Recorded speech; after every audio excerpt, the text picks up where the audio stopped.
So keep fighting. If you're in the crap right now and you're broke or lonely or feel like you got mental illness or you just can't face another day of work, first of all, take a step back and examine that. What is wrong? What do I need to change?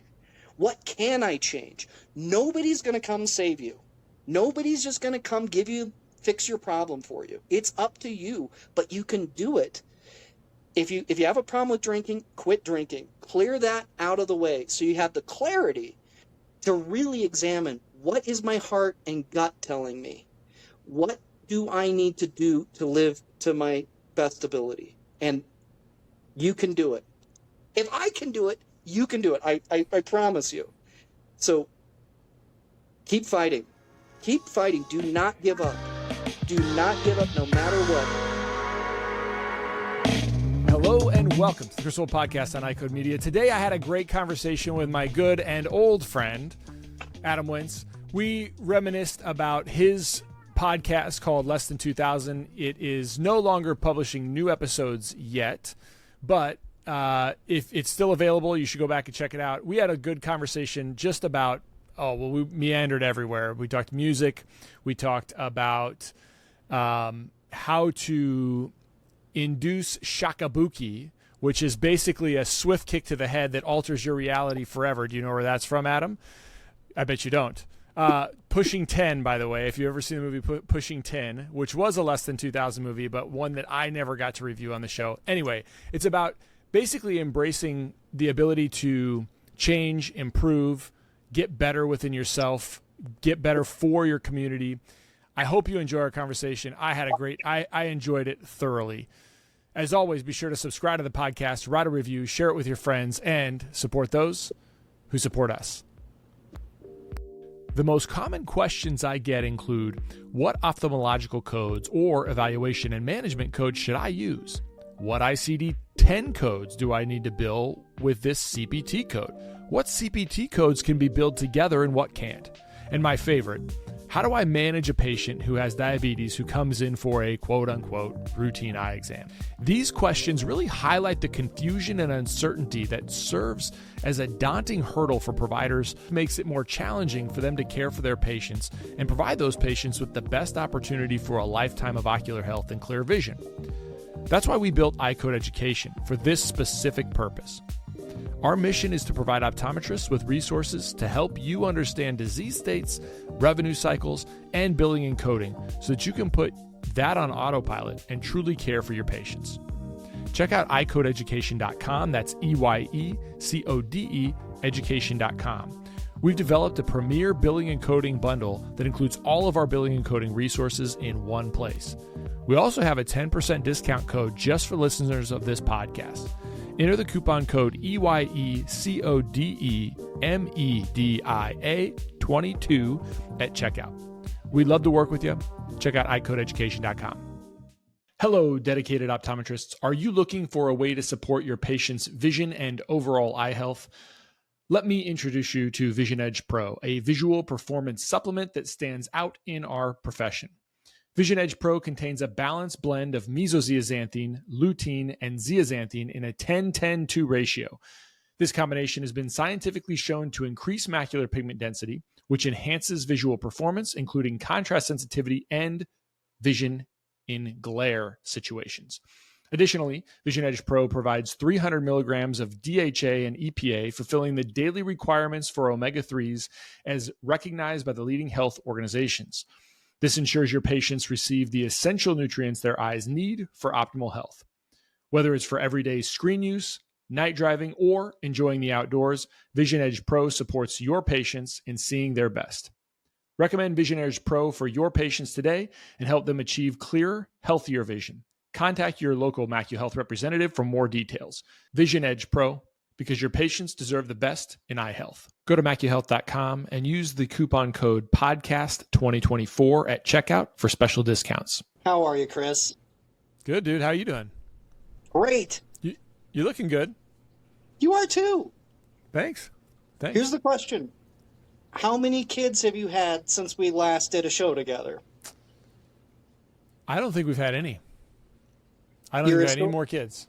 Our 11? youngest is yeah, it's 9.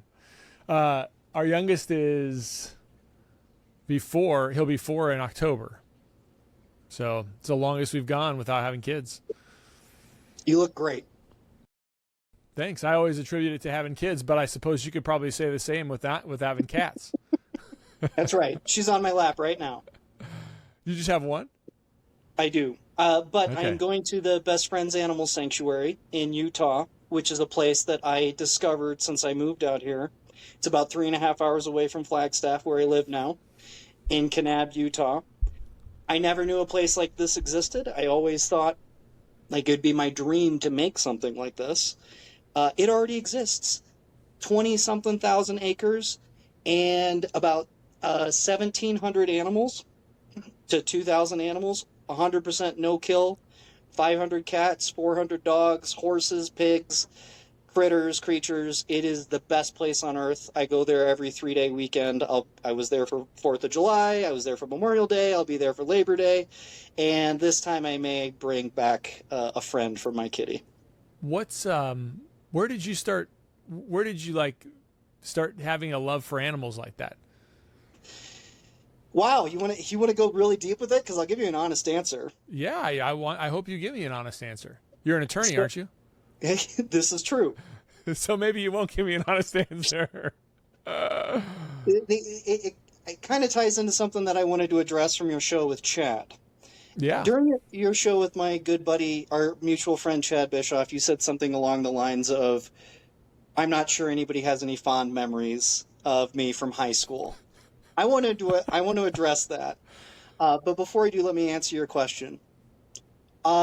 Just because of my circumstances growing up and not feeling very connected to people, feeling like teachers, parents, classmates, everybody was out to get me. No one understood me, just angsty. I bonded with animals. I mean, the cat we had growing up was bonded to me, and I just found a connection with a creature that can't turn on me, can't that has no choice but to sit in my lap. And that's the love, like the purity of animal love and dependency. They'll not let you down, and just having someone to go home to that needs you and is excited to see you. I've always kept that. Growing up, boys are supposed to like dogs and all that stuff. Well, my parents wouldn't let me get a dog, and I fell in love with cats and always have. I have since grown to love dogs. I take dogs for walks and stuff when I volunteer at the animal sanctuary. I have dogs on sleepovers. I clean their kennels. I do all of that stuff.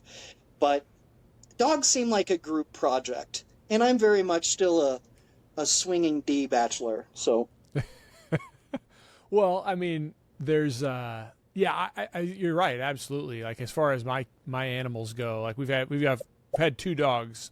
So I've always had a golden retriever. I've had my 3rd golden retriever, and I feel like they're just reincarnate they're just the exact same dog.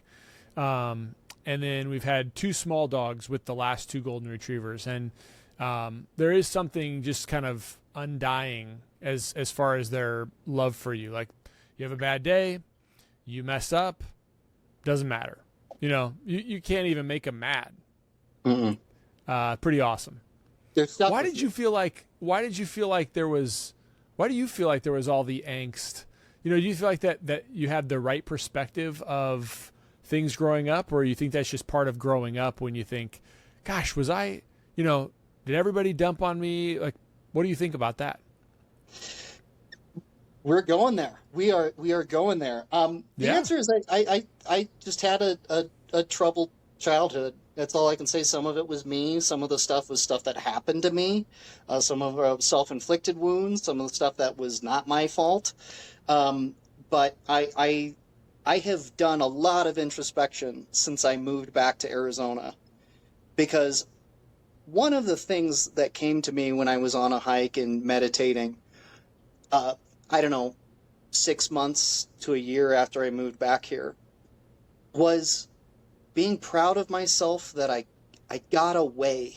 I got away when I was 18, and I willingly moved back there to Nebraska, I'm talking about. And I got away again when I was 41. I sold everything. I changed my career, and I moved to Flagstaff, Arizona, and hit the reset button and reflected on that a lot. And I thought, that's an interesting choice of words, get away. Why get away is the word, not just, oh, you're living your best life now, or oh, this is way more fun, there's so much more to do. But I got away. And I was bullied, I was picked on. Teachers did have it out for me. Some of that was in my head, some of it wasn't.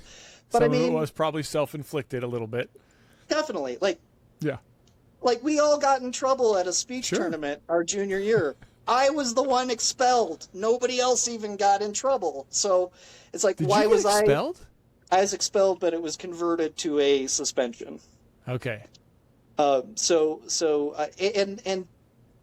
the theater is what helped me survive. I mean, having Mark Schnitzler, our physics professor and drama teacher, take a chance on me and say, Adam needs something. Adam's got some talent. He's got a lot of energy. He needs to do something with that, productive. And you know what? I would have gotten in trouble during that, from 3:15 to 5:15 or whatever when the parents get home.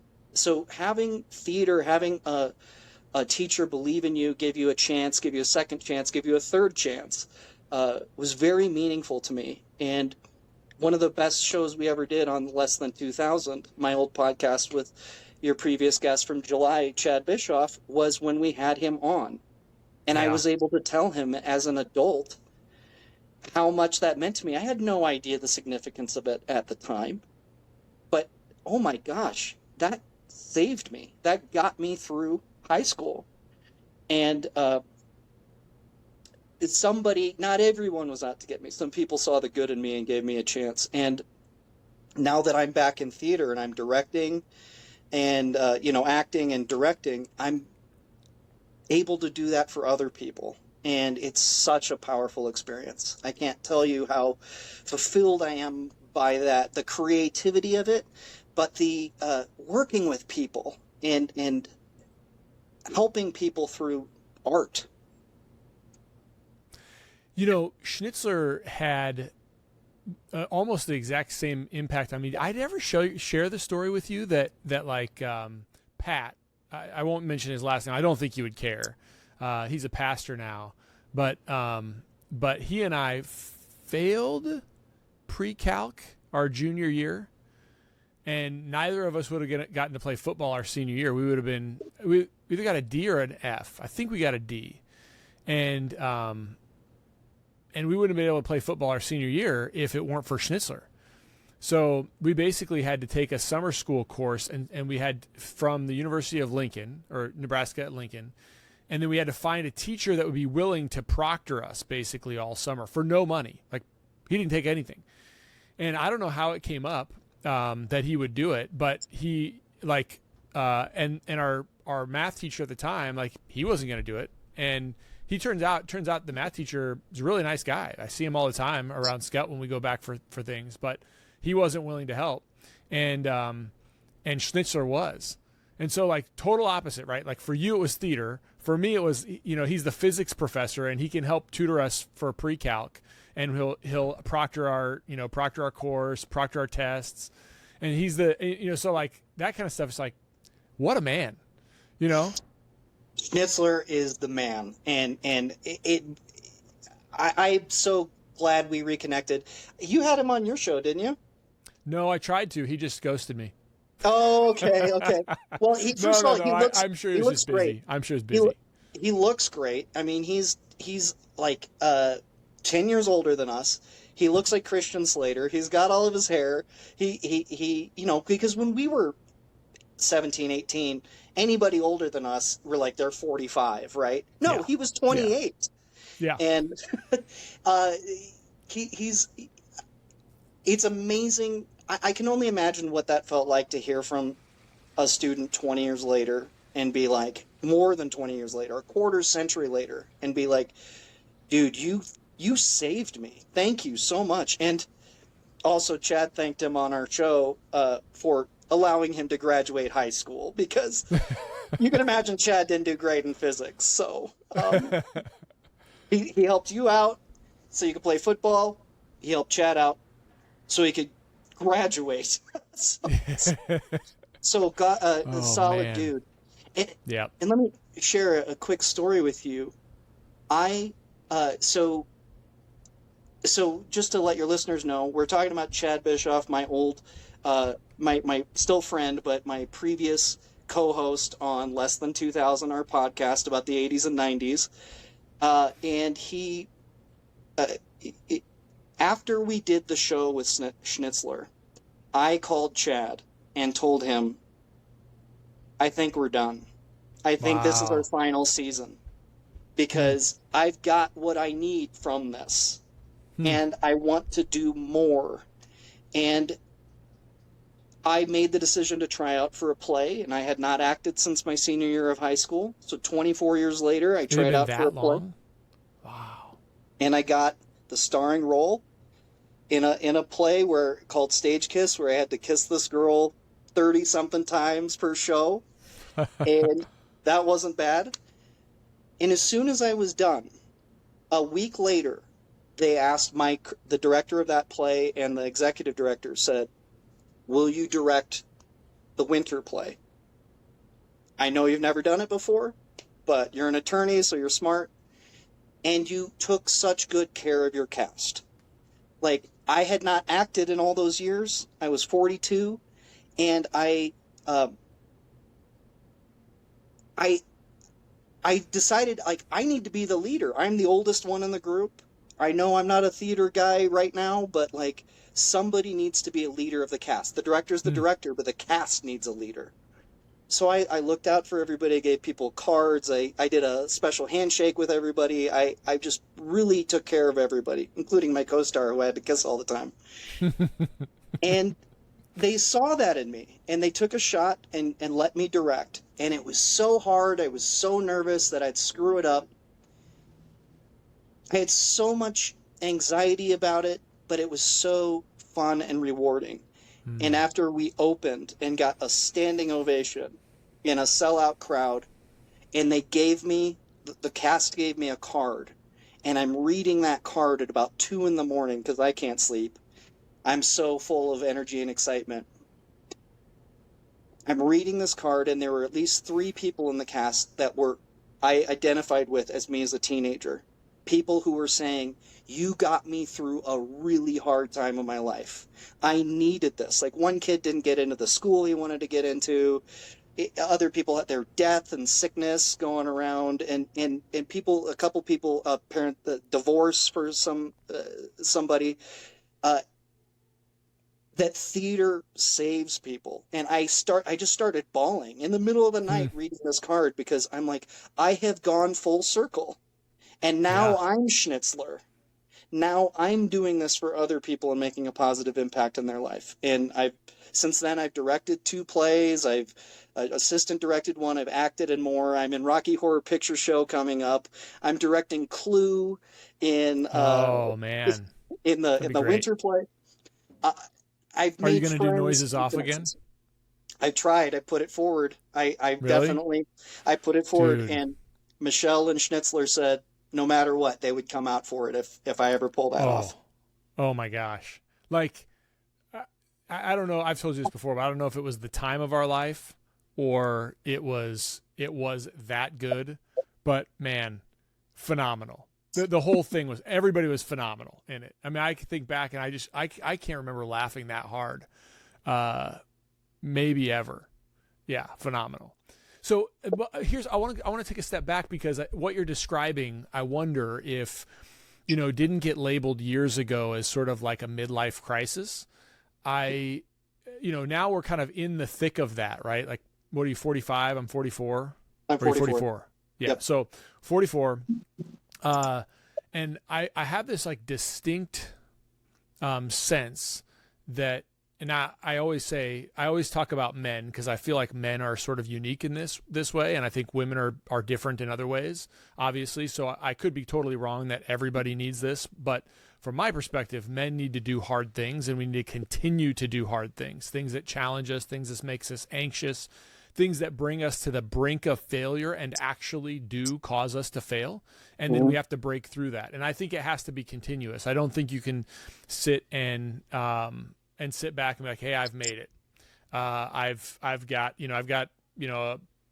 anything I want, and I've got enough money. I just don't think that works as a human, as a man and as a human. I think that is a recipe for disaster. I think it causes people to go down bad paths. They get complacent. They get angry. Anyway, having said all that, is what you're describing sort of an extension of a midlife crisis, or is it a prevention of a midlife crisis? I've had multiple midlife crises already in my life. I think this is more of a reflection of living my best life and just leaning into it. Thank God we're the age we are. I mean, the alternative is we don't exist.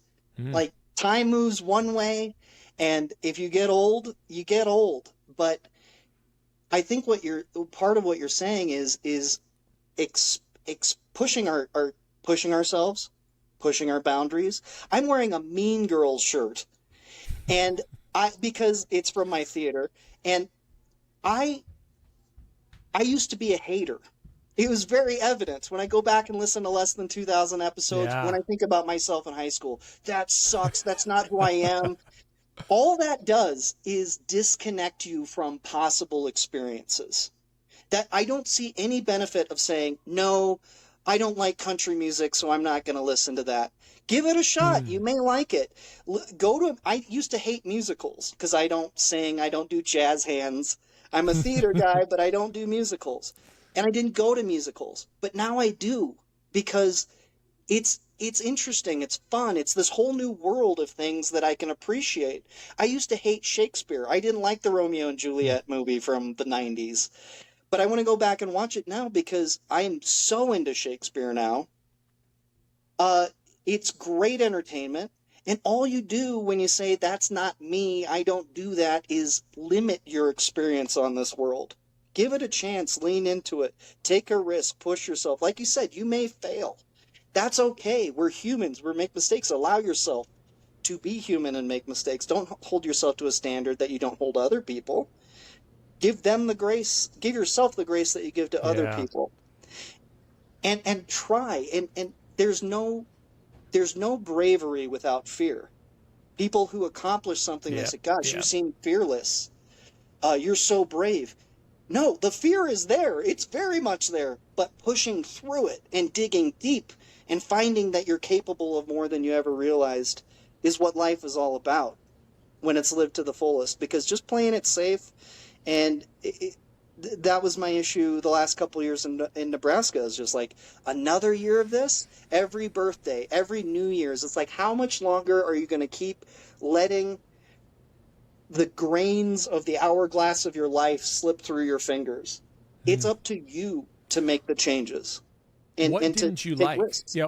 Well, like when you talk about making changes, so just for the audience that has been with us for years, this is actually, I think Adam and Chad have been on the podcast more outside of Aaron and Ted, and probably Kyle, as sort of non-regular guests. Chad and Adam now have been on the podcast. This is Adam's third time. They both probably been on the podcast more than anybody else. And but I think if we go back, when I had talked to you the first time, I had just heard your podcast, your first episode of Less Than 2000. And I said, you guys got to come on my show. I'd love to talk to you about it. And I just loved what you guys were doing. And you had, at that time, I think you had just recently moved back, or maybe you had a few years prior to that. Mm-hmm. So you got, you moved back. If I remember right, you bought your dad's family law practice, right? That was the plan. It never went through, okay. But that was the original plan. Yes. But then you started your own law practice. Is that right? or you became a partner or something here? Because you Nope, mentioned you sold that. Nope. I went to a bank, and then I went to a law firm, and then I went to another law firm, and just kind of did that thing, chased the dream of being a partner and all that stuff, and it just wasn't making me happy. But and how long did you do that for? I was there for 9 years. Oh, you were back here for 9 years? Yeah, and I guess it felt like it was a lot shorter than that, but it was a weird time. Why did you escape? What was pulling at you where you felt like you weren't fulfilled in it? Like, describe that for me. I'm happy to. One of the things, I say this tongue in cheek, but it's true. One of the things is, Nebraska switched their tourism slogan to Nebraska. Nice. It's not for everyone. Yeah, it's not for everyone.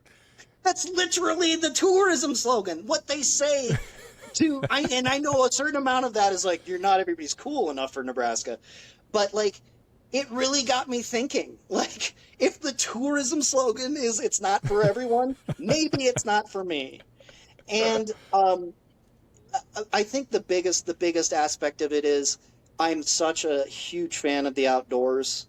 And there's only so many times you can go to Mahoney and Platte River State Park and Zorinsky and all the, Neil Woods and all those places. I had done them all. I had done all of them. I look at my All Trails app when I'm in Omaha, and there's like 30 trails within 50 miles of Omaha. I'm out here, there's 500 trails within 5 miles of my front door. There's a mountain. There's the desert 40 minutes south. There's the Grand Canyon 45 minutes north. There's Utah a few hours away. There's the reservation. Just that feeling. All I can describe it is like Luke Skywalker in Star Wars, the original Star Wars, where he's looking at the sunset and he's just this farm boy that wants an adventure and feels like there's more out there for him. And I had that feeling just so much like this isn't really what I'm supposed to be. And it was really hard to. There was a breakup in there too. In full transparency, I was in love with a woman that I thought I might, spend my life with. Wow. And then when that didn't pan out. Was that like recent when before you left? We started dating in 2019. We broke up January of 2021. Okay. So I think I remember that had happened. And I spent about a year like trying to get over it / get her back, and eventually I just decided I wanted more, and that the dating scene in Omaha is not great when you're in your 40s. Shocker, you wouldn't have any experience. Is it good anywhere when you're in your 40s? It's I'm all such right a here. weirdo. I always tell Jamie this, like I feel like I'm so, Jamie and I have grown together, because we met each other so young. Did Chad and his wife met each other young too, didn't they? Yeah, they were in their 20s, I think. Yeah. Yeah. So, but there's stuff that I do, I'm sure, that would just annoy the heck out of anybody else. That's just sort of baked into the cake with us, and I'd be like, I would make everybody annoyed at me. Everybody, like, I'm sure I'm. I don't say that like, hey Chris, you don't annoy me, but like, we're all weirdos in our own way. So, and I'm so set now compared to what I was when I was younger. That's got to be. Well, is that hard? It's not the easiest because I am set. I do have to deal with that. Like, well, what's wrong with him? He's is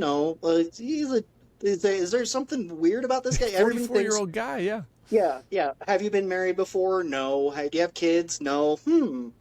I look at it like if I would have got married younger, I'd be divorced now. I'd be, none of that. I wasn't the person that I am now that I was in those periods of time. So I don't regret that. But it does come with some challenges, like in terms of that whole thing. What's with this guy? Is he a serial killer? Is he gay? Like, what's the deal? That's kind of par for the course. I do live in a small town too. There's less than 100,000 people, so I've got to cast a wider net, so to speak. It's not like Phoenix where there's millions of people. And thank Yeah. God I'm not in Phoenix. I'd rather be in Omaha than back in Phoenix. When I was thinking Oh, about moving really? back to Arizona, I was like so depressed about the idea of moving back to Phoenix that I just couldn't. Um, so yeah, dating in your 40s is interesting, but I guess I just don't worry about it. I don't think like, oh, I'm running out of time. My timeline is my timeline. Uh, it is what it is, and I kind of feel like I dodged some bullets. I feel like if I would have done it the way you're air quotes supposed to, um, it wouldn't have turned out well. I would have picked the Yeah. wrong person for the wrong reasons. Interesting. Yeah, I mean, I think so. Yeah, I mean, I'm super blessed, and I think you could go back at any point in time and say, well, had I done this differently, all of these, and I think that's absolutely true for me too. Like, if I would not have met Jamie in high school, and like, I'm sure I would have taken lots of other wrong turns, and I wouldn't have had the same purpose. That for me, I would say, I got married young, and so I didn't have like options to not like find a path. And had I not found a path early, I'm sure I wouldn't have found a path. Not that I wouldn't have found some path, but I'm really happy with what's going on, and it's a really good place, And I feel like, so yeah, I think to your point, it's like I can look back and say, well, if I would have made these other decisions, that would have been way worse for me than the decisions that were made. I would have done them for the wrong reasons, or who knows. Yeah, it's interesting. It is interesting, and I don't know. I don't know that everybody's life works this way, but for me, it's very easy for me to look back at certain key moments and be like, those were the most important things that I've ever done or has ever happened to me. One was finally quitting drinking in November of 2017. I had to get my alcoholism under control. There's no doubt. I don't know if I'd be here now had I not done the work to slay that dragon. Hmm. That's number one. Number two was making the decision to move to Arizona in my 40s. It was a really hard decision. I mean, I like the housing. I had this beautiful 3-story, 3-bedroom home in the suburbs of Bennington for $250,000 at a less than 3% interest rate. I'm not going to get that out here. But I was like, it's not making you happy. And since when have you been about material things? You're going to let your entire life pass you by to hold on to an investment? And I'm looking in my cookie cutter home in the backyards, and it's all uniform. And I'm like, this isn't what you wanted. This isn't like, it's what I thought I was supposed to do. I bought that house for the girl I was talking about and her kids and all this stuff. And so I was like, gosh, it's a really hard decision. It's way more expensive out here, more limited options. But I was like, I'd rather live in an apartment in Arizona than live in that relative mansion in Nebraska. So that was number two. Number three was trying out for that play. It has completely changed my life. It's made friends. I found purpose. It gives me that creative outlet. And number four is becoming a public defender. I had been an estate planning attorney for 16, 17 years. And with everything going on in the world, I just felt like I needed to do something more. I felt like what's happening and just everything, and I'm not going to get political, but it's just like, I have this ability to help people, and I'm doing people's wills. I'm fighting over their mom's will and their estate. Is there something more here? And I dabbled in some criminal law, and I found out that I really liked it. And I became a public defender. I took a job that I could have had straight out of law school, basically. And I just won my first ever jury trial. My first trial, I had a jury trial in July, and it was so fun playing to the jury, using my drama skills, using my persuasive skills. It's so much different than just trying to convince a judge. Playing to emotion, trying to relate to people. And when I was a prosecutor, only took so much satisfaction in a guilty verdict. Like, yeah, okay, so this guy went to jail. I win, yay. It's way more satisfying to get a not guilty verdict and get that hug from the client and his parents, and knowing I defended a wrongfully accused man who shouldn't even have been in front of this court, really, and stood up and got to go after a cop on the stand and cross-examine him. I'm asking questions. You got to answer. You've got to answer those questions honestly. The shoe's on the other foot. Tremendous rush. And that also is one of those things that like made me realize I'm capable of so much more. I'm glad I pushed myself. I'm glad I went outside my comfort zone, because I really feel like all these things led me to the great place that I'm in now. Yeah. Yeah. I mean, that's great, man. I'm super happy for you. I think there's often times where you can kind of get stuck in that rut. And to your point, you know, you're making good money. You're doing all the things that everybody tells you you're supposed to be doing, but then you're not happy. Right. The question I want to know is what's your plan to try to prevent that sort of, you know, because right now you're 3 years into this new kind of realm of theater, public defender. Is that right? Yep.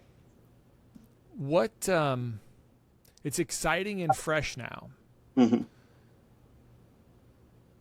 What are you going to do to sustain that joy?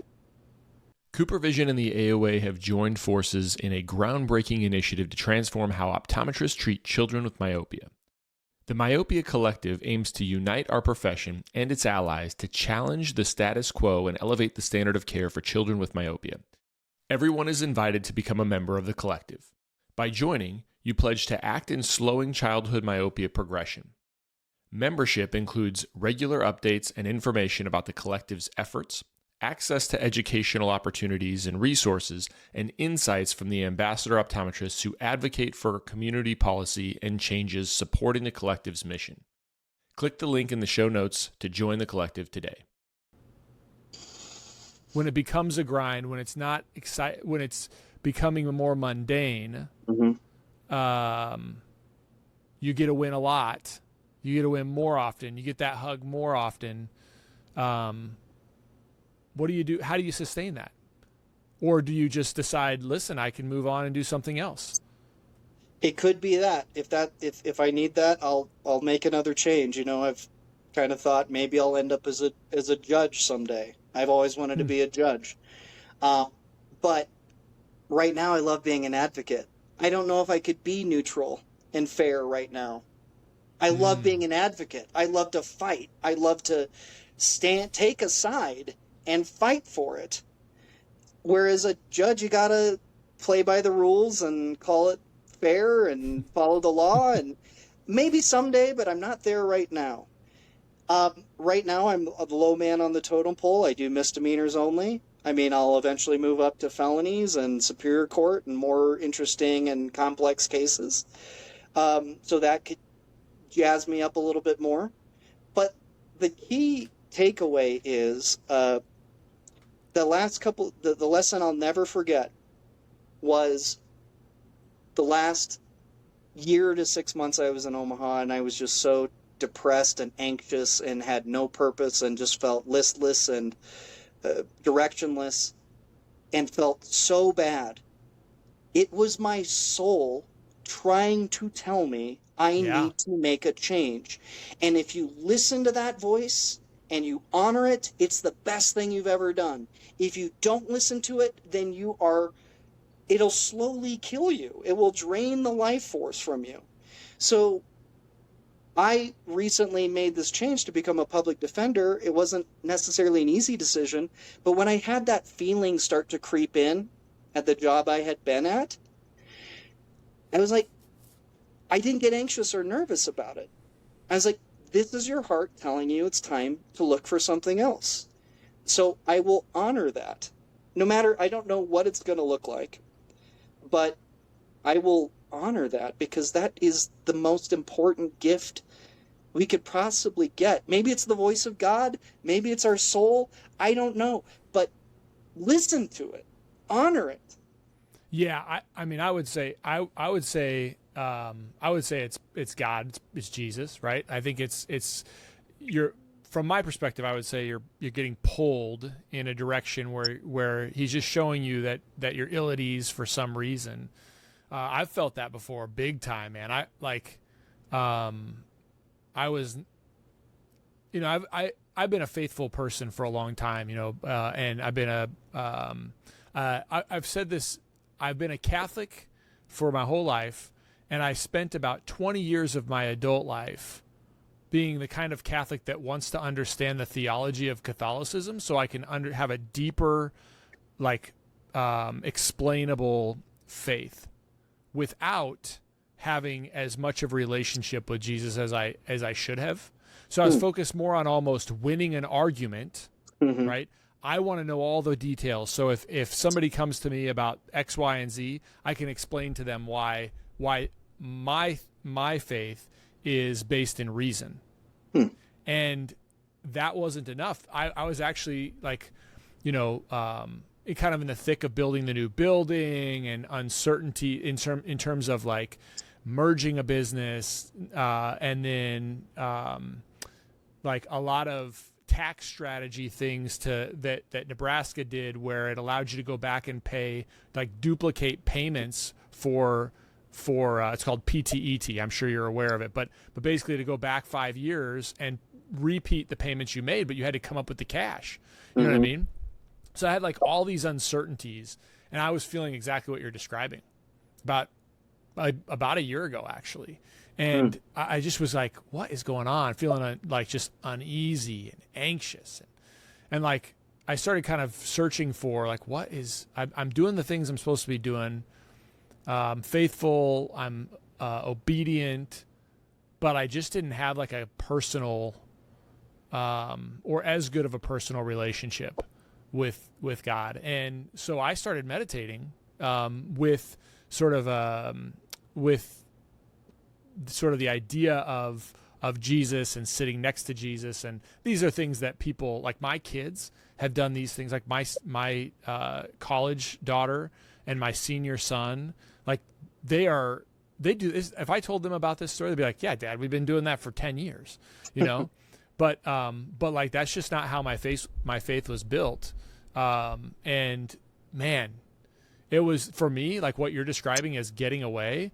For me, it was realizing that I'm walking with, Jesus is walking next to me, and I just have to realize it and listen and talk and have a conversation, have a relationship with him. So I don't know. I'm not trying to inject religion and faith, but I see what you are going through, and I feel like, man, I went through the same thing.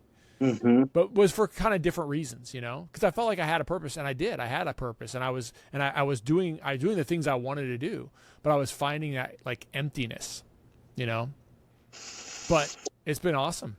If it's God, Jesus, our own soul, some combination, or just the voices in our head, whatever, it's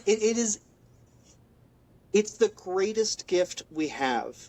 I think I can tell you my number one asset and my number one liability is my brain.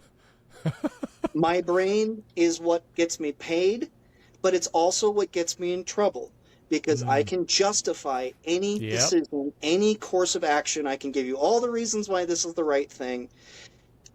But heart and gut are what I find are the most reliable, trustworthy, important things. If my brain is telling me one thing, but I got a weird feeling about this, I should go with my gut. Don't do it. Or whatever. Stay away from that person. Whatever. No matter what. Also, being true to your heart. My heart was in Arizona. That's where I'm supposed to be. My heart was in the theater. My heart was... And doing those things and saying, don't stop, shut up, brain.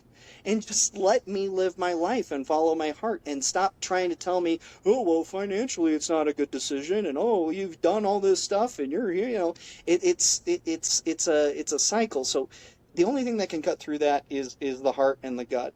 And you and Chad talked about music a little bit, and I know Chad's not a huge music guy, but I know you are. Oh, yeah. And you said 1,000 something records. Yeah.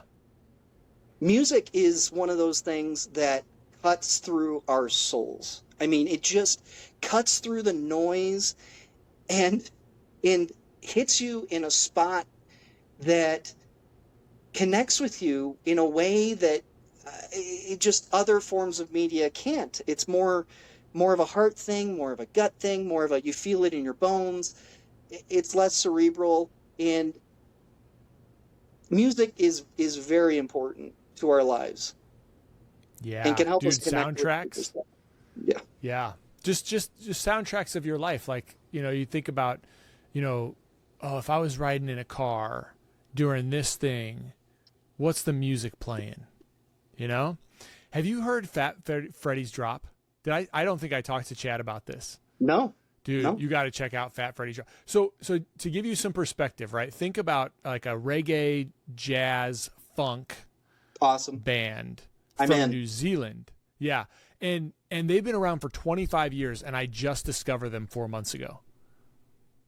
And they're like a jam band that will take a 7-minute song and make it into a 20-minute, like, unbelievable, just like, what is going on here? I am so in. As soon as we're done with this, I will put some on. All their discography, you got to get into it. It's incredible, and I think one of the great things about music, and I want to get into like a broader discussion about nostalgia in general, but one of the great things is you discover new stuff, you discover new old stuff. There's bands like Porcupine Tree and Riverside that have been around forever that I didn't really get into until I've been out here, and like really deep music that has made me realize a bunch of stuff, but also stuff that we grew up with that you re-examine as an adult or at different phases of your life. Tool's Anima from 1996 was my favorite Still album amazing. like ever. Still but amazing album. With more experience, you're like, whoa, this is even better than I thought. Or yeah, I just noticed this new lyric, or that song is about that, and I thought it was about this.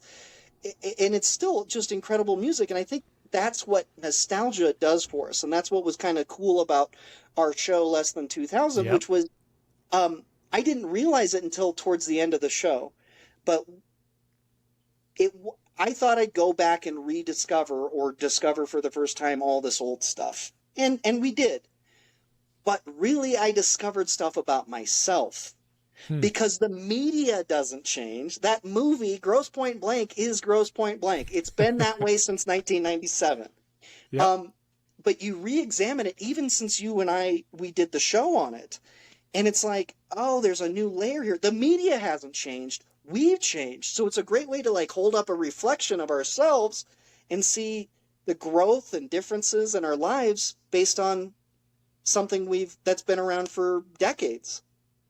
Yeah.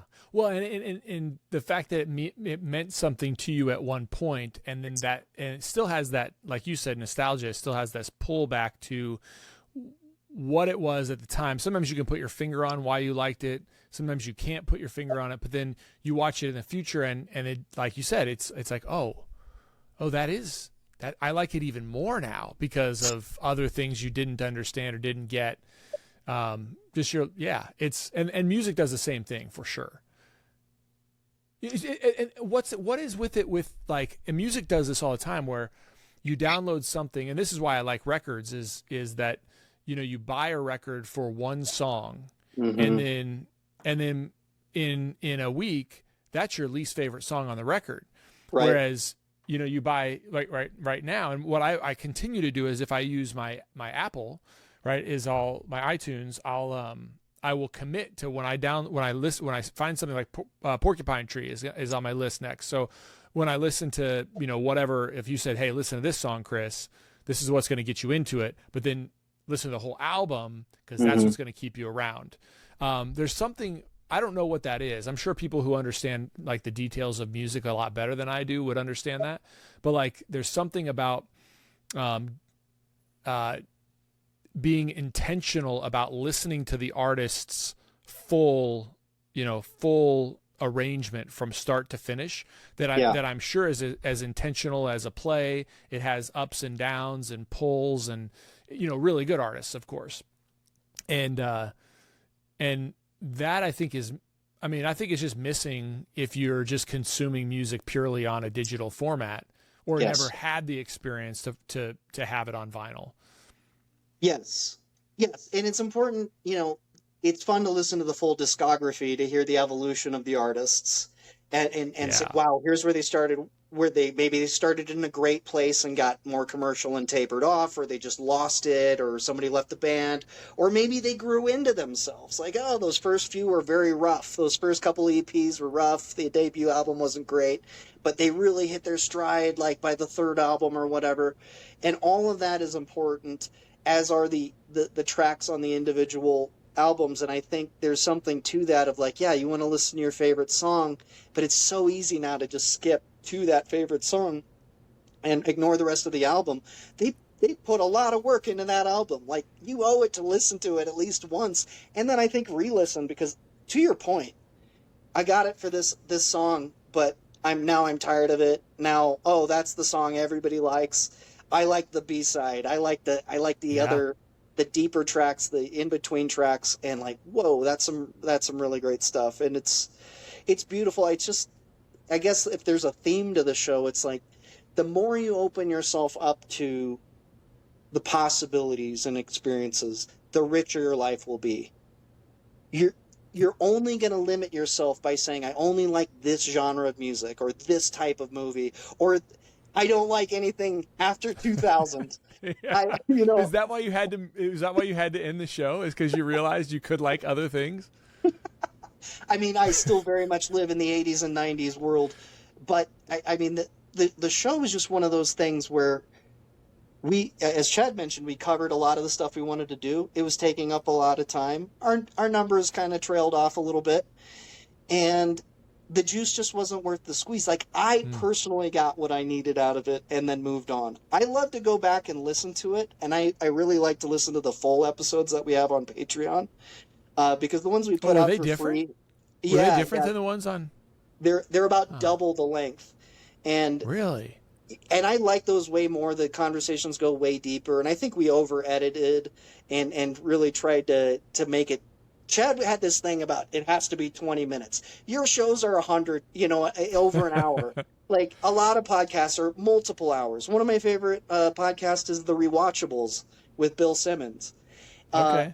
And they talk about... They have a 5-hour discussion on Pulp Fiction. They go scene by scene through Boogie Nights. And that level of depth is great. And by the way, I listened to your show with Chad, and this is why we're doing this, is because I texted you both like, how dare Chad be on that show without me? Now you got to book me. Do you know what I really wanted to talk to him about, which I didn't get to, but was his black car service? Mm-hmm. Mm-hmm. His dad was telling me about it at his dad is in Legatus with me, and that's, so I didn't know that at first, and then I was talking about, I was like, oh geez, okay. And so then I was talking about Chad, and I was talking about you, and he goes, yeah, Chad's doing all this cool stuff, and he's working on this new movie, and he's got a black car service that he's trying to build up. And anyway, so I was like, that was on the list of things, but sorry, I didn't mean to not have you on. I fully intended to reach out to you. I'm glad you did. I'm glad you reached out to me. Chad was great on your show. And I realized Chad makes a better guest than he makes a co-host. Like, did you tell him I was that, always saying, I'm the host, Chad's the co-host. If he would have just been the permanent guest, like, and I just would have hosted, I think, because his answers were really thoughtful, and maybe it was because we were trying to share the weight and go back and forth so much, it didn't always land, and we're always kind of trying to top each other. But in the long conversations where he has, say, 90 seconds to 2 minutes to give a full answer, I was like, wow, Chad's pretty smart. Chad, smart point. And it was really fun. And I really enjoyed that show, and I wanted to tell you how proud I am of you. I'm Oh, already on the thanks, show. dude. We're already like 50 minutes Yeah. into it, so it's Yeah. not like I need to kiss your butt to be No, on. you don't, but I'll let you. But you're first of all, the fact that your show is still going, uh, way past the pandemic, still going strong, and you've got multiple hosts, and you've got a real a real thing going on here with your podcast. You're a successful business, and I know I don't even need you to answer to know your number one accomplishment is a quality Catholic father and husband to your kids. I know that would be your number one thing that Thanks, dude. thing you're the most proud of in your life, and deservedly so. You seem to be doing great, and I wanted to give you that kudos now. And I also wanted to address what you said about no one had anything positive to say, because when we were in high school, you were a ray of sunshine. Like I looked forward to, if I recall, I may have some of these details wrong. It was like the first period, I think after lunch, it was with Mr. D or Mr. M. It was, I think, one of those two, D. Door. Oh, okay. Yep. Who, by the way, told me he was Frankenfurter. He played Frankenfurter in Rocky Horror Picture Show, the Tim Curry drag part, and that was amazing. And I just remember like how rough high school was, but like getting to talk to you during that class was one of those things that like made the day a little less crappy. And because we had deep conversations, like we talked about music and girls and whatever high school kids talk about, but we also the thing I really appreciated about you is like, here's somebody who thinks beyond those things. Here's somebody who I can actually have a conversation with that is stimulating and interesting and just made the day a little bit better. Like someone that I connected with, and that meant a lot because high school is really rough. And so those bright spots I always hold on to. So you made a difference in my life too, believe it or not. Thanks, dude. Thanks for saying that. I'm not just blowing sunshine. I have the same memories of you. One of the things that I particularly remember, and I should ask you this should be our cold open, is, are you still a socialist?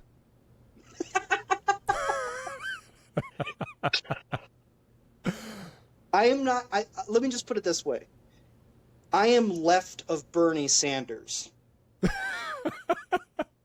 I am communist? Like Star Trek: The Next Generation. Okay, that's my idea of the future. Post-scarcity society, post-war society. Everybody's needs are met, and we explore the stars together and go to boldly go to new places. So I feel like, while socialist is a hard word, and I am a government employee now and a public personality, I can't go that far, but I can definitely say I believe the system we have now is very inequitable, and people need to pay their fair share. And I mean, I do what I do to help the little guy. I mean, I help people who are too poor for an attorney, who are in trouble with the law, and scoundrels like I used to be. And a lot of people who have substance abuse issues like I used to have. And that means I'm well equipped to handle, their situation and connect with them and bond with them, not just represent them, help them through a very difficult, hard time in their life. And I think I just wish there were more social services available. I don't think we should be cutting Medicaid, Medicare, Social Security's next. All of that makes me very nervous, and I think the distribution of wealth is an issue in this world. So that's the kind of stuff that I really appreciate about my memories of you, is that we almost agreed on nothing politically, right? But we were able to find we had lots of common ground, to your point of like talking about girls, talking about music, talking about, but then we could have like real conversations about where we disagreed. Yeah. And I'll tell you, like, I can't point back to say that like that was super. I'm sure it was. I don't mean this to diminish it. These were my formative years, but I don't know. Like, I long for having somebody that in a good faith way we can disagree and not agree to disagree, but it's very rare to find somebody that you just disagree with something about, and you can make different points and they'll be like, yeah, I didn't really think about that. I still don't agree with you, but I'm moving myself in a different direction. And honestly, like, I don't know that I've had that kind of level of where I didn't get mad at somebody or they didn't get mad. Mostly like they didn't get mad at me, because I honestly, like, I can have these conversations all the time without getting upset about them. But most of the time people will get mad at me, or they just don't want to have the conversation. Well, we can't talk about that if we want to be friends or whatever. That and most of my friends now, most of them think the way I think. You know what I mean? Mm-hmm. And so, and that doesn't diminish them. It just means that you get surrounded by people that you think similarly to over time. And so that's one of the most fond memories I have of our relationship when we were in high school, was just the ability to like completely disagree about foundational issues that sort of can have fractured the country recently, and they don't have to. Like, I can totally agree with you that I call it crony capitalism, but like, I'm still a capitalist, but you know, at some point businesses get so big that they can dictate what occurs. And I think in a lot of ways that's happened. I also think that governments can get so big that they dictate things that are not in the best interest of the people. So really, it's like, how do you balance those two things, right? And that's where dialogue and discussion broadly helps, because I think it smooths right now we're in this like divide where, you know, media wants you to think that everybody hates each other if they don't agree with each other. But the reality is I think most people don't always agree about things, but they figure out ways to around them. But I think we should figure out ways to talk about them more. So that's what I think about when I think about you. I don't have a single memory of having like a fight with you about it. We did not agree on the foundational things and how to address the stuff. But I never once left that class thinking like, Chris is such a jerk, or he doesn't know what he's talking about. I find it stimulating to find somebody that can hold their own in a conversation with me about those things, respectful, also be open to new ideas. You told me things that I'm like, rethink this. I make you re-examine things and respectfully. That's the way the world should work. That's Amen. The way our politics should be. The world would function much better than that. And I guess, you know, I could live with a capitalist society. I can. But you are. My problem is it's not what they say it is. It's not fair. It's not best person wins. They get certain people have so much money and so much power that they can rewrite the laws to do whatever they want. They get corporate handouts. They get tax breaks. That's not true capitalism. That is socialism. We're just giving the money to the people who don't need it. Listen, man, you don't have to. I'm not going to disagree with that aspect of it. You know, I think that's the part that I really just, you know, you look around and you're like, this isn't right. It's not right. On the other side, you know, like it's hard because we do have to make judgments. And so you think about, well, which social services do we need to get rid of?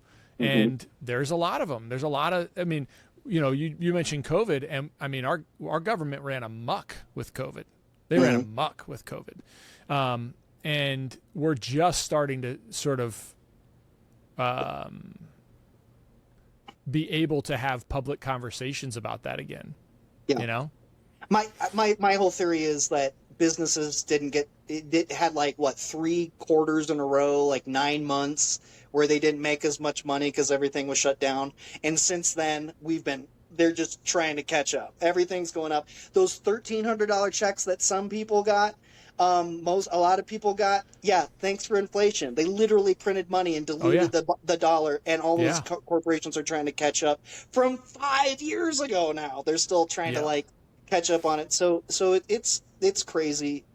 I will say, I want to tell 2020, best year of my life. I was so happy.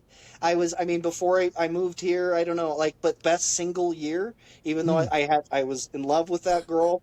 I bought my house, and I loved the fact that everything was closed. It was an Oh, introvert's dream.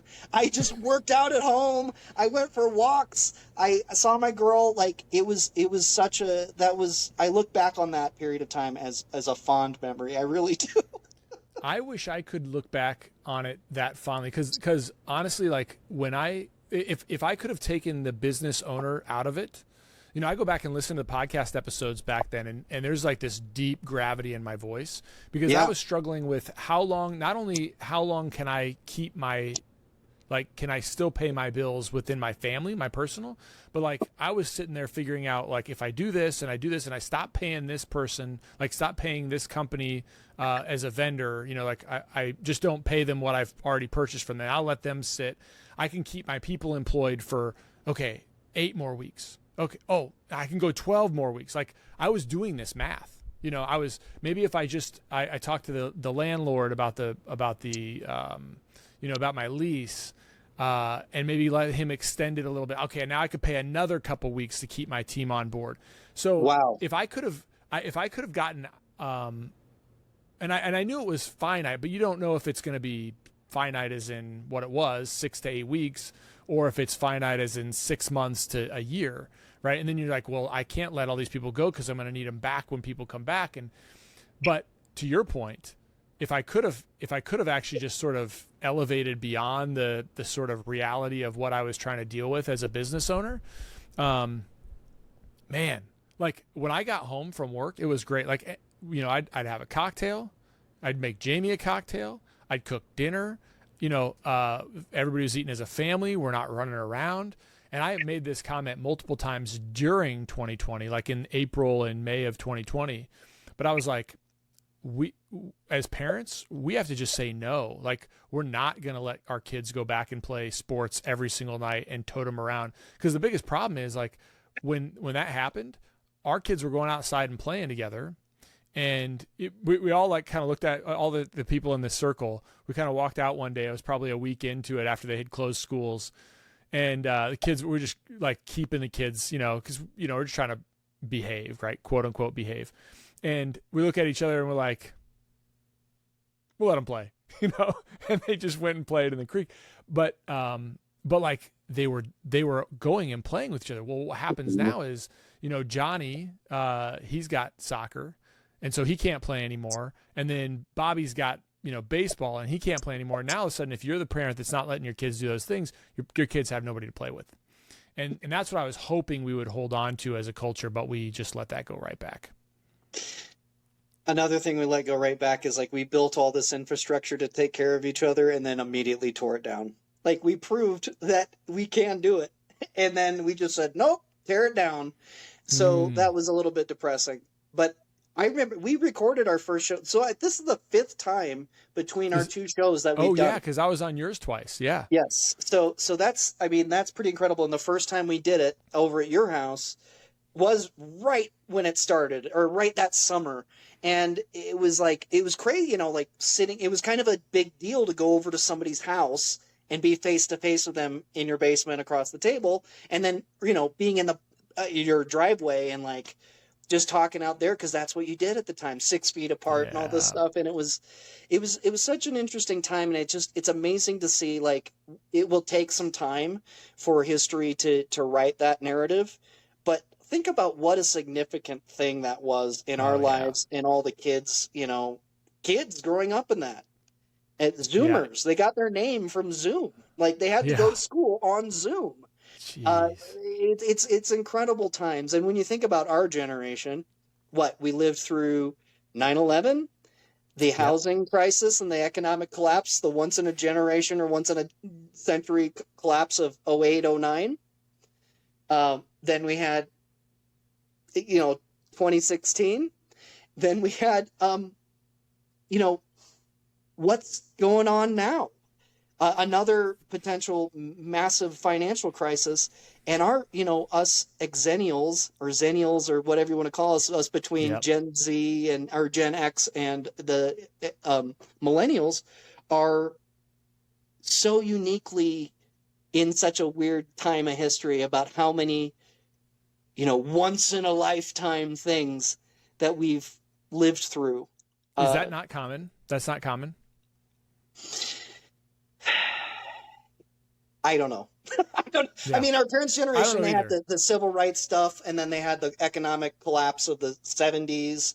They had the Reagan 80s where everything was okay for a while. Just don't look under the hood. But, but of course they've had 9/11 and all those things as well, if they're still with us. So I don't know. I think maybe the pandemic, though, is particularly, we'll look back on history as like that year and a half was really shaped our society for years to come. Yeah. For decades. It was more consequential than anything. I mean, think about 9/11, our travel is different, but as far as like even the housing bubble, I mean, you and I didn't really live through it, but we were both coming into our professional lives right around then. Oh, it affected me, buddy. I graduated in 2008 from law school. So did I. And the housing market was terrible out here. The job market was terrible because it's a, fake economy in Arizona with tourism and everything. And no one could buy homes. The foreclosure thing hit really bad. And I was applying. I was third in my class in law school. And I was applying for jobs for like 40 grand. Ugh. And they're like, Adam, you don't understand. You're super qualified, but all these people got laid off, and you're competing for an entry-level job with people with 15 years of experience. Wow. And so it definitely got me off to the wrong foot in terms of I had no choice but to hang a shingle. I couldn't get hired, so I opened my own law practice on my roommate's desk in our living room. And put my card under people's windshield wipers at the mall and handed them out to people, trick-or-treaters, parents. Like, I hustled to just survive, and that really shaped me too. But yeah, back to your point about it just sounded like you were about to say, oh, it wasn't that big of a deal, it didn't affect us so much. It definitely did for me. No, what I was saying was like you and I both came out, because I graduated optometry school in 2008 as well. Mm-hmm. And so mine was, I had a job, right? I had a job at the office with my dad. But I remember it was probably a solid, I can go back and look at the schedule from the time. I mean, I would see like a couple patients a day, that was it. For probably the first few months. And I just hired a new associate in July, and, he's got days where he's got, 3/4 of his schedule booked already, so like it just took me a lot longer, and maybe it's just me, maybe he's better and probably is, but like that, we lived through that. So it shaped that. So what that did was it made me really conservative in terms of the dollars that I'm spending. So I wanted to make sure I had more. I never had debt, and, like I was paying for things as they went. That's how it shaped my life. And then 2020 was just another total reshape. And you think 5 years ago, it's been 5 years, and it's still, you start thinking about, what are our behaviors like now because of what happened then? It's a big deal. It's a huge deal. And I just, I wonder about younger people too, who grew up. I mean, at the time I'm like, so what if you can't go to your commencement for high school graduation? It's high school. Who cares? Like, oh, all these people, we don't get graduation. I don't get to walk for my high school graduation. BFD. Well, because you know what? I didn't care about my high school graduation. But when I step back and think about it, I'm like, no, that is huge. I mean, imagine starting your first year of college and you don't get to go to class. Yeah. Imagine if you're one of those people that, has a hard attention span, and you're sitting in front of your computer for 6 hours or however many for school. Like, that would be rough. That would be very, very rough. So another theme of this is just keep going. No matter what. I don't know. This is not my TED Talk. I'm not here to do an inspirational speech. But it's true. Like, the fact, anybody listening to this, the fact that you're still here is proof of how strong you are. The things that you've been through in your life, the stuff that's happened to all of us, like pandemics and wars and stuff, or stuff that's happened to you individually. The fact that you are still on this earth is proof of how resilient and strong you are. And that, in and of itself, should give you enough motivation and strength to face whatever comes. Whatever comes. Life isn't being at ease or being okay isn't about an absence of negative things or having everything work out. Life is going to throw you curveballs. It's a fact. You cannot control everything. But you are equipped, anybody listening to this is equipped to deal with whatever life throws at them.